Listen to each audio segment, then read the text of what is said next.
গাজাবাসী মুসলমানদের পাশে দাঁড়ানোর জন্য ইসরায়েল বিশ্ব সন্ত্রাস, তাদেরকে আমরা জানিয়ে দিতে চাই, গাজার মুসলমান মুসলিম ভাইয়েরা শুধু তারা একা নয়, বিশ্বের 200 কোটি মুসলমান তাদের সাথে রয়েছে।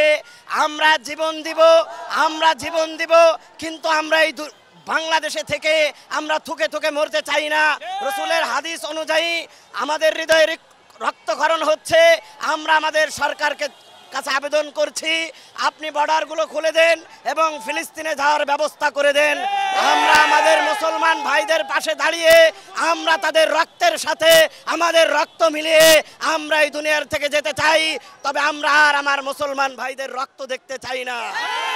বিশেষ করে আমরা হুঁশিয়ার করে দিতে চাই, ইসরায়েলি সন্ত্রাসীরা আমাদেরকে মেসেজ দিয়েছে যে আমরা যদি, নেতানিয়াহু বলেছে, আমরা যদি তাদের গোলাম হয়ে থাকি তাহলে থাকতে পারবো, না হলে মরতে হবে।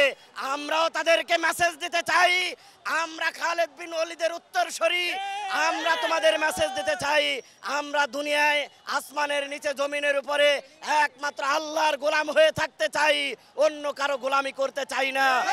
হয়তো আমরা শাহাদাত বরণ করব, না হয় আমরা ফিলিস্তিন জয় করে আমাদের আকসা মসজিদকে জয় করে আমরা তারপরেই আমাদের আন্দোলন সংগ্রাম থেকে আমরা ক্ষান্ত হব ইনশাআল্লাহ।